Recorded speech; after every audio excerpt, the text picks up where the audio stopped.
Hello Geeks and Gamers, Matt Lemke here with another flip through. Today's flip through is going to be on Pathfinder's Mythic Origins. Now, for those of you that may or may not know anything about the whole Mythic campaign setting / adventure setting, it's kind of like an offshoot to the rules that allows you to play characters that go above and beyond what normal characters would be.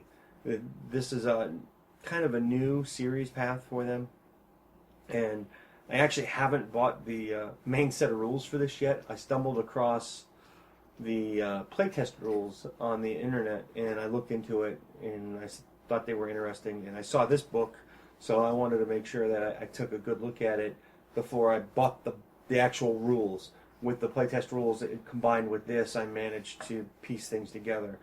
One thing you want to know is that mythic characters possess more power than ordinary characters, and with greater power comes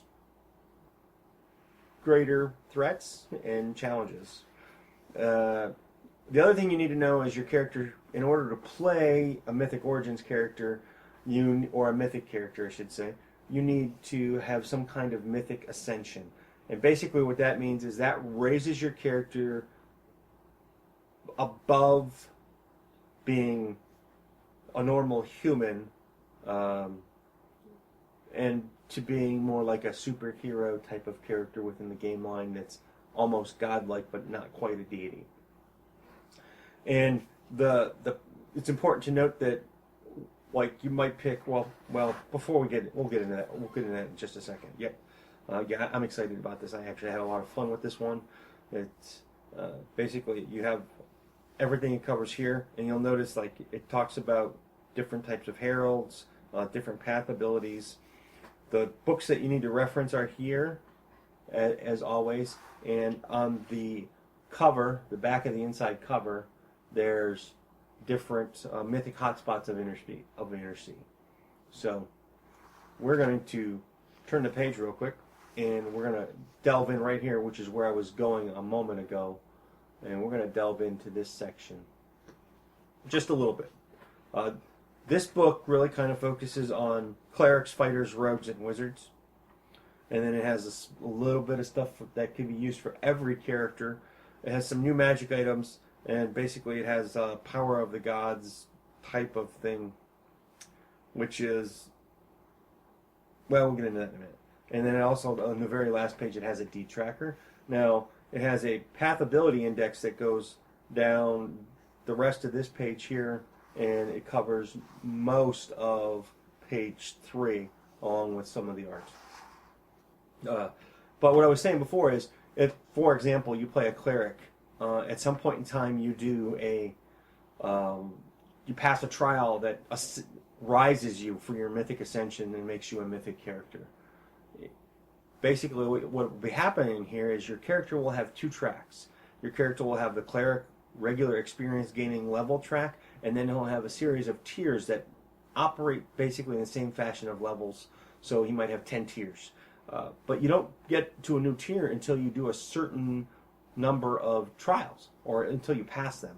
So for example, you might pass your first trial and be ascended as a cleric at level 3. But you may not get to your second tier of becoming a mythic, or for mythic progression, until 8th or 9th level, because it took that long to pass certain trials. And the trials are not, or the mythic tiers aren't experience based at all, which is one of the things I like about them. At first I was thinking it was kind of like a prestige class, and that's not the case. There are a few things that we should talk about. Basically, what they're trying to accomplish with the whole Mythic series is create characters that would fill the tales of bard songs. And you're actually playing them as the songs are being written, basically. That's the type of motif they're shooting for. This book defines a lot of things, and that's really what the book does. This book is a tool for you to take your characters and fill the songs of bards, lyrics, and write their poetry and their great stories.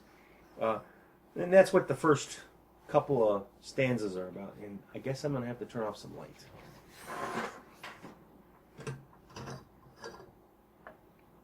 I don't like filming in the dark, but I'm gonna have to. And then we move into the Mythic hotspots, which Galarian has quite a few of them, which I'm not gonna terrorize that too much because, well, a lot of this is information that most people probably already know, and they only give you a paragraph or so, so there's not really too much more information on there. But we will take a look at some of the Godling paths, which is, the Godling paths are, well, for example, a Godling of purity wields mythic power derived from celestial deity or other singular power of good. Some Godlings boast ancestry from the very gods themselves. Others claim they have received their power as a sign of favor. A Godling would be a character from real mythology, would be like a Hercules, or any human that was born of a supernatural birth that came from a deity. Godlings of purity, it lists a few of them, and it gives supernatural abilities that can be granted. For example, Caden Kalen grants Drunken Luck. You can expend one use of a mythic power to gain an insight bonus equal to double your tier to your AC against a single attack. And there's a little bit more than that to it, but you get the basic idea. And then on the following page, they have sidebars that go into information about all kinds of different things throughout the book. This one's Children of the Imperium. And it's a real cool, brief little history. And again, I'm not here to spoil any of the histories. The next godling is the Godlings of Balance, which these Godlings rarely take part in crusades of good or the grand schemes of evil. Rather, they likely work toward more abstract goals. So basically, these are like your neutral gods. For example, and then again, they follow the same basic path. They have the god name with the special ability. For example, this one is Callistria, Savored Sting. As a free action, after making a successful melee attack, you can expend one use of your mythic power to poison the target. And the third godling is Corruption, which you can imagine. Gods of evil typically don't produce mythic... Wow, what is that? Progeny. I thought there was a C there. That's why I was a little confused. Zoom out just a hair. To combat a greater power or fight an equally epic force. But it lists Asmodeus, Lamashtu, Norgorber, Rovagug, which I've been interested in for a while, Urgathoa, or Urgatho. Yeah, I'm not really good with made-up fantasy languages. But for example, Rovagug has World Breaker as a free action after you confirm a crit hit. With a melee weapon, you can expend one use of your mythic power to shatter the ground beneath your foe. Kinda cool. And then it goes into the full detail of everything that it does. There are some other really cool abilities in here that I wish were regular feats. And then there's a list of mythic spells of the Inner Sea. And basically what these are spells that, if you're a mythic character, they work differently for you. I forgot about this, and I don't have any of the Inner Sea spells with me to look up that are handy. So let's look at a short one here. Let's look at Arden Spellbane. Source is the Inner Sea magic, and add half of your tier to the number of spells you can select to not function in the area. That's a pretty good bonus, I would think. I've never used Arden Spellbane, but it sounds like I should be. And then there's new mythic spells that are brand new to the book. So they have a good bit of detail on them. Borrowed Time is the first one, and basically, creation of the Archmage Next. The spell allows you to reach ahead of time and draw a criticality from the future at the expense of your own health. If you expend one use of your mythic power instead of taking an extra swift action, you can take either an extra move or an extra swift action each round. And there's about probably 10 or 15 spells. And then it moves into Mortal Heralds, which basically what you want to know about Mortal Heralds is their stories have always been told of those mortals bold enough to gain the attention of the gods and become the mightiest of heroes and adversaries. But even among those legendary figures who have earned a deity's favor, tales of becoming one's herald are rare indeed. And that is what this whole section is about. It's about the trials a herald will have to go through. It's about becoming a trial or a mortal herald. And then over here, it has a list of all of the different deities. I mean, obviously, as a GM, you're not restricted to these deities. And of course, you get to come up with really cool art like that. That is a wicked picture. I wish I had that as a life-size picture for my family room wall. That would be awesome. And then there's new mythic magic items, which we don't need to spend too much time on, but when wielded by non-mythic magic individuals, or non-mythic individuals, mythic magic items behave much like any other magic items. In the hands of those who have ascended to mythic power, however, these legendary items reveal additional powers. So let's look at one that is short, just to be quick, and there aren't any that are really short. So let's look at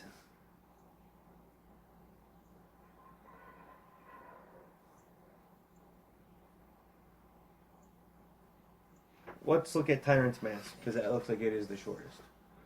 We're going to zoom in so you can read along with me, or just read it yourself. When worn, Tyrant's Mask provides +3 deflection bonus to AC and +3 resistance bonus on saving throws. As a free action, after failing a saving throw, the wearer can expend one use of a mythic power to reduce any damage resulting from the failed save by half. When Tyrant's Mask is created, it is keyed to a matching black diamond with no less value of 1,000 gold. The creator of Tyrant's Mask can expend 2 uses of mythic power at any distance to use scrying. That's really good. So basically, right there, +3 deflection, +3 to resistance on your saving throws if you're non-mythic. And then everything else is for mythic characters, pretty much. And then there's Transcendent Artifacts. Dun dun dun. Yeah, I'm corny. And then there are specific path abilities. For example, you can be an Archmage.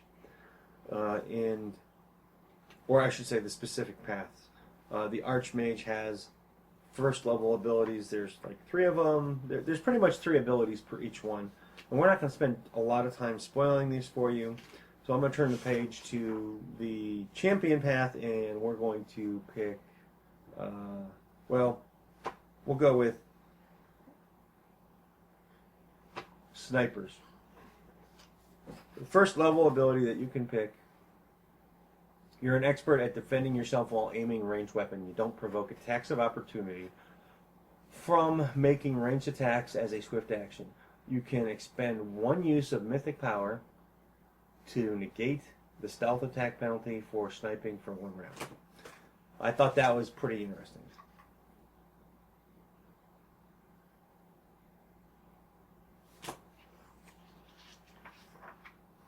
And then we have the Guardian Path abilities, followed by the Hierophant Path,